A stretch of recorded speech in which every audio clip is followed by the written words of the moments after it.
Hello and welcome back. My name is Brandon Rohr and I'm a Cloud Solutions Architect at Microsoft. And my name is Jeff King. I'm a Justice and Public Safety Solutions Architect here at Microsoft. We're going to start talking today about data-driven policing. I'll hand it over to Jeff. Thanks, Brandon. So we talked earlier a little bit in our intro about the fact that agencies are consuming a lot of data now. And I'm able to go out and meet with a lot of different groups. And one of the things that I'm starting to see, and really I think that we're all embracing now, is that not only are law enforcement agencies capturing a lot of this data and using technologies to their advantage, but criminals are as well. And really what's happening is we're seeing that the ability for one person to affect many is scaling exponentially. And the challenge that agencies are having around this is that we don't know when that lone wolf is going to show up and start doing something that they shouldn't be doing, that some random location that has a massive impact across a broader group of people. And it's really tough for law enforcement agencies to predict when that's going to occur and where that's going to occur. And what we really need to start thinking about is pulling together those new data streams that we were talking about on the law enforcement side into a single view that provides more intelligence and gives law enforcement agencies the scale that they need to really be in all of those places at once. So we've got a lot of different sensor devices out there now that do some of this for us. We've got license plate readers, which is what you're seeing in the top left-hand corner here. We've got drones as well, which police officers can operate remotely and get a sense of what's going on over a hotspot. We've also got another technology that does gunshot detection, and what this does is it places a set of microphones throughout a city, and then when a gun is fired anywhere within proximity of those microphones, it's able to actually triangulate the location of the gunshot as well as the caliber of the weapon fired. It gives us a lot of different data. Another area is surveillance equipment, so fixed pole surveillance systems. We're starting to see cities, both on the public side as well as on the private side, start to make massive investments in camera systems. And the challenge with this is that, as I said before, each one of these systems is really a single data stream. So we've got a lot of different data sources that are coming into an individual agency, and how are we pulling those together into a single view for an individual to act proactively. So we've got a single data stream for our CAD and RMS systems. We've got a single data stream for LPRs, surveillance equipment, and these are completely siloed. And when you think about this, we've got databases that are attached to each one of these systems, and we are making reactive decisions primarily as it relates to this data. So we're taking a look at our 911 calls as they come in, and we've got a dispatcher who is deploying officers. We've got separate systems for RMS, LPR, the camera systems. And when you think about cameras as well, so we get into more of a broad scale set of data points. How do we employ enough people to look at several thousand cameras throughout a city? It's really an impossible thing. So we really need to figure out a way to bring this into a view that's intelligent, that we can actually respond to things that are going on proactively without having somebody sit in front of all of this information. As I said before, when we think about this data and the way that we're leveraging it is really, we've got a patrol grid here with our officers deployed. What we would love to be able to do is take this to a place where we're targeting specific areas a little more effectively. Now, of course, every law enforcement agency that I talk to knows where the crime hotspots are in their cities. But what would be really great is if we could anticipate things like when the crime was going to occur and by who is likely to commit this in this particular area. Additionally, it would be great to take this single view and bring in another feed like a license plate reader. Provide this type of information to 911 call centers for post-investigation response. That type of information that we could bring into a single map view would be really beneficial. Also, bringing in that RMS data, that CAD data, just the RMS data that we were talking about before, where we're seeing the ability to go in and look at, okay, where have crimes previously occurred? Where do we have known offenders living within the community to help us a little bit more when we're actually investigating crimes after the fact. So we can see those crime hotspots and say, okay, you know, I have a known offender with in this case, burglary on his rap sheet. You know, he lives within a square mile of where this crime occurred. Maybe we need to go and have a knock and talk with that individual. So really giving us the ability to layer this information together allows us to become more intelligent and proactive in our decision making around this. So Jeff, is this really focused around machine learning? A lot of the technologies that are layered into this are. So when we talk about you know, taking a look at live data coming in off of a video stream, and being able to actually assess what's inside of that data itself, being able to detect an individual, being able to detect a package left on a street corner, is all artificially intelligence driven. And that's really where the power of the cloud comes into this, where we can take advantage of some of the hyperscale compute and the artificial intelligence that Microsoft is building into its cloud to layer into these applications that are starting to do some of these things. And we're about to take a look at a couple of these instances. But what if the cameras could all be watched in real time at a central location? Amazingly, today there is only one city where this is known to be possible: New York. 2 trips were shot. When it comes to technology, Police Commissioner Ray Kelly is a true believer and an early adopter. We're big fans of cameras here. It's been a tremendous force multiplier, if you will, for law enforcement. The city's ambitious effort to connect and monitor thousands of surveillance cameras has never been tried before. The result is called the Domain Awareness System. This is the state of the art. It is the most sophisticated camera system that you'll see across the world. Domain Awareness takes in a steady stream of data from license plate readers, environmental sensors, and 4,000 closed-circuit cameras, the vast majority privately owned. The city designed the system after carefully studying the extensive CCTV network in London and trying to improve on it.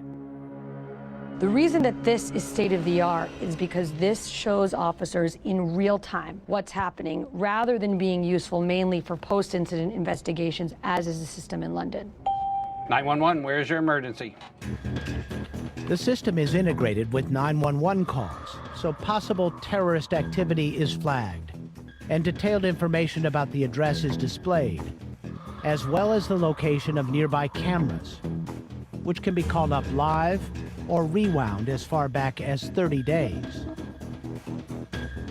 It reads license plates in every lane of every bridge and tunnel coming into Lower Manhattan and compares them to terror watch lists. It is also programmed to automatically spot suspicious behavior, like unattended bags sitting on a sidewalk. And it can search through huge amounts of video data to find specific shapes, movements, or colors. Watch what happens when you ask it to look for people wearing red near the New York Stock Exchange. It's really a matter of 1 or 2 seconds. If these cameras weren't all on one system, what you'd have to do is you'd have to go to a pole, retrieve the video data, and then each camera would have to be looked at individually by a person to pull out the red shirt.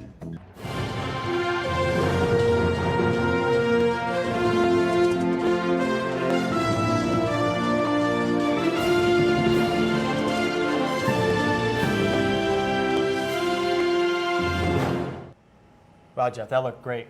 The domain aware system, it looks amazing and extremely effective. And NYPD seems to be a very large organization. Is there anything for smaller law enforcement agencies? Absolutely. Now, you saw some pretty advanced capabilities as part of that platform. You know, things like object detection inside of video. Obviously, you know, very, very intensive AI capabilities built into that. You know, we've been talking a little about bringing data streams together, and they didn't go into such as great detail, but the domain awareness system actually does all of those things as well. You know, when 911 calls come in, you know, they're able to layer RMS data into, you know, a first responder's view. And what we're going to do is we're going to take a look at a smaller scale solution designed for smaller agencies that does just this type of thing as well. This is a product that's been developed by one of our partners, Cybertech, and it's called GeoShield.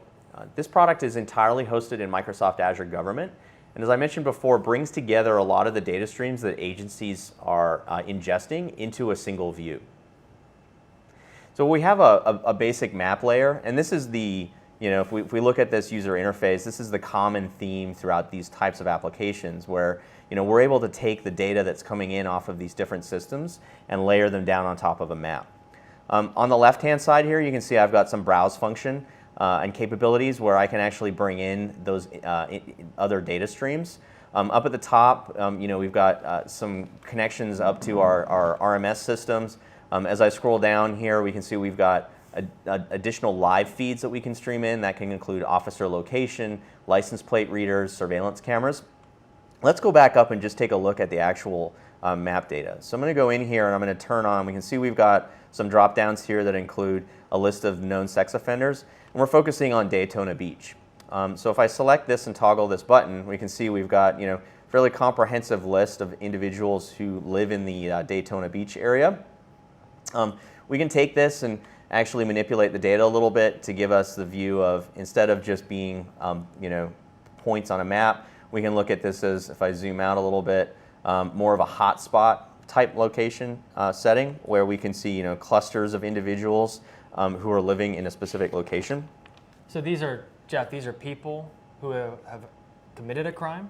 Absolutely. So these are individuals that have a conviction for being a sex offender, and all of that data is being layered in through our RMS and through other databases that we've got connected, sex offender registries connected to the police department.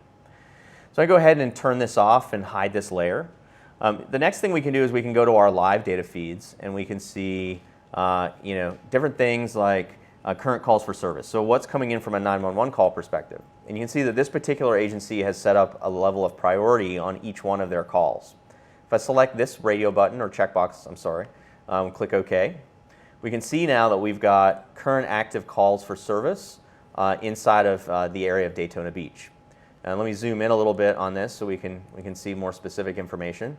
We can see I can mouse over and pull up specific information about this particular 911 call.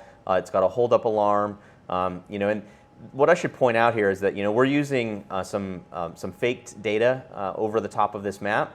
But this data would be coming in real time to an agency. So as new events occurred, and I believe we will have a couple pop up as I go through this demo, we will see new pinpoints appear on the map. So now we've got a sense of where our 911 calls are coming in from. What I want to do is gain an understanding of where my officers are in relation. And this is connected to an AVL sensor, an automatic vehicle locator sensor, on my police vehicles.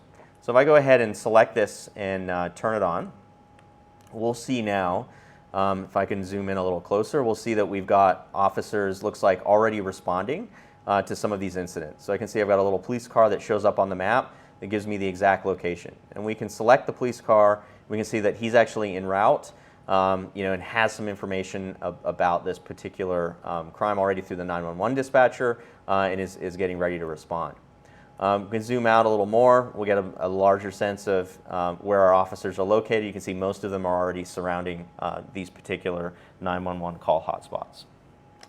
All right, now what we may want to do from here is bring in another data feed. And this is where we start to reap the benefits of having a system that aggregates multiple data streams and provides intelligence to a 911 call dispatcher or an officer in their car on their MDT who may be pulling this information up.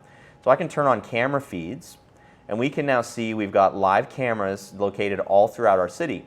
A couple of these are actually located close to our crime hotspots. So what we could do is we could go ahead and actually go to those particular cameras and pull in the information. Maybe we can reverse the cameras. Maybe we can go backwards in time to actually see what has occurred during the time span that 911 call was made. So the next thing we can do, let's go ahead and turn off some of these layers. So, we may not want to see particularly, let's say, our camera data. We may want to come back in here and start looking at, maybe we've had a 911 call or some kind of an incident where we found somebody who's injured on the side of a road, and we actually need to find out, what may have caused the injury, what vehicles have been in that location during that given time.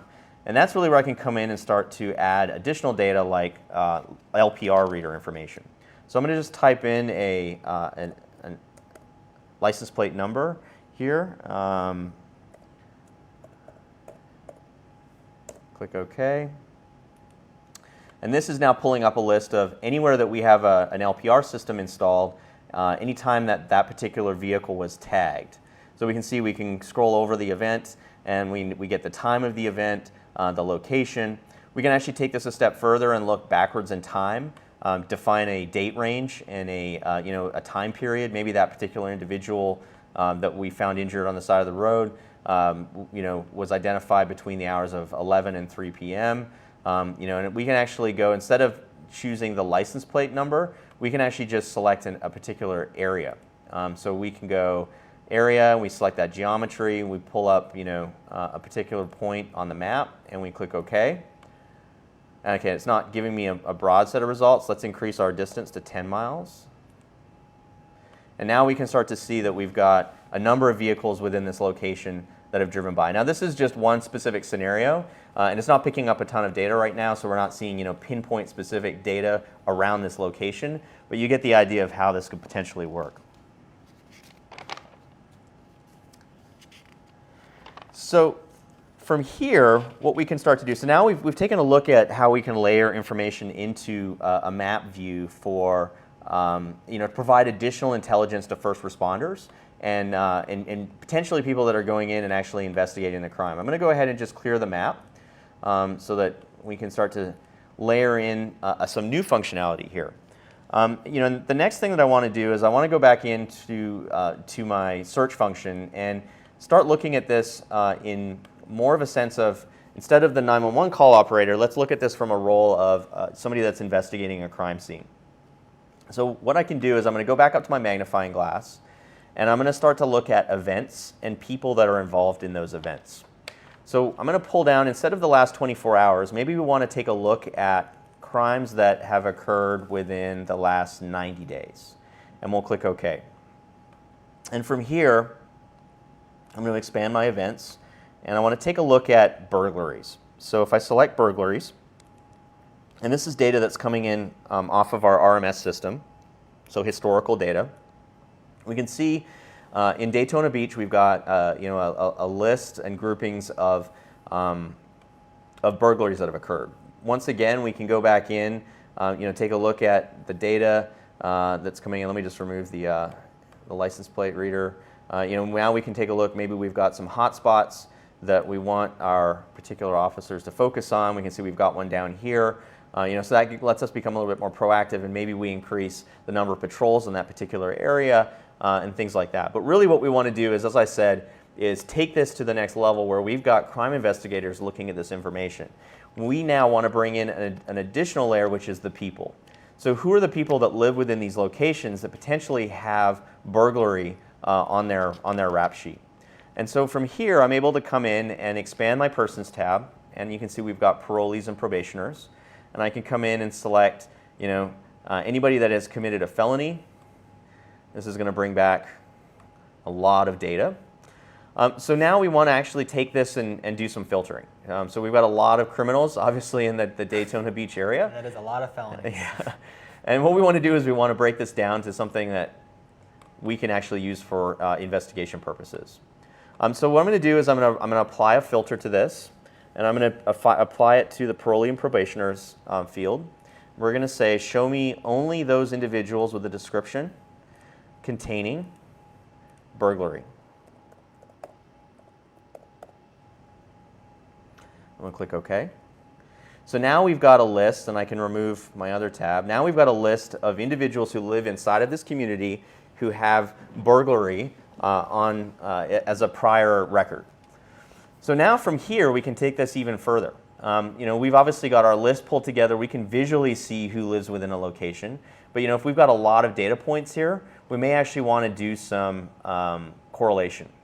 And if I do this, I go in here, and I'm going to actually use a utility that allows me to select a layer and then show proximity.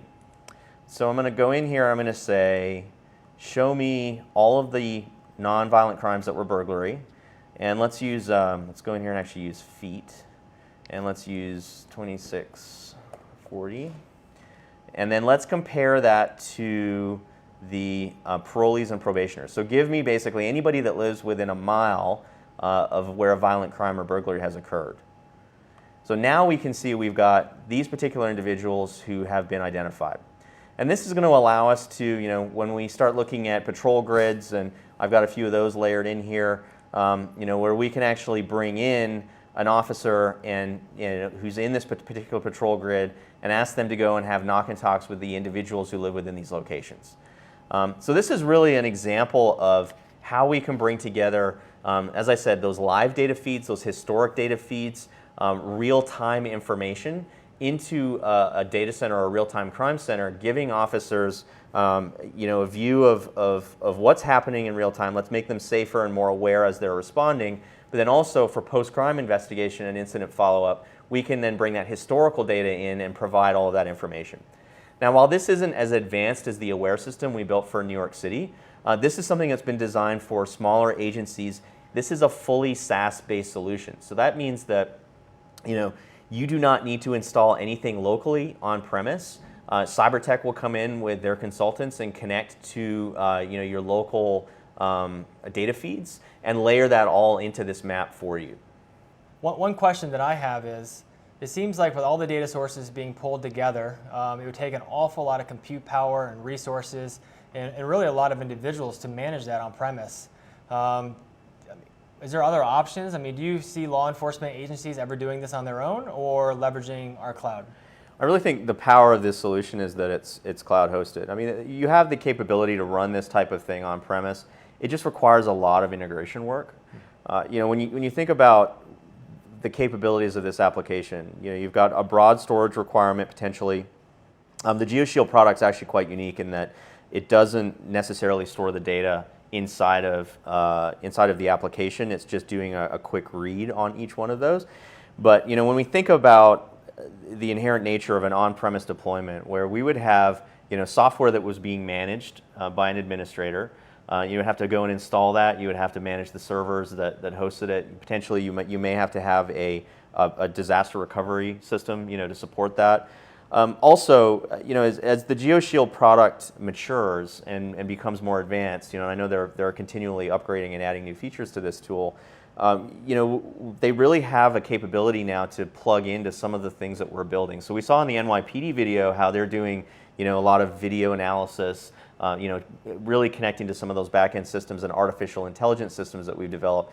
Having your applications and hosting it in the cloud gives vendors the ability to do that. And what's nice about it is for the end customer, those particular features are just lighting up in the application. There's no software to patch. There's nothing that they need to come and install. They don't need to buy additional servers because they will need more compute capabilities when those types of services come online. So this is really all about a cloud-hosted SaaS-based model. It's very easy to log into. You just have instant access to your information. You don't have to worry about it. Somebody else is completely managing the service for you. Wow, that's great. Thanks again for joining us today to talk about data-driven response. Please join us in part 2 of our series, which will be talking about public safety video.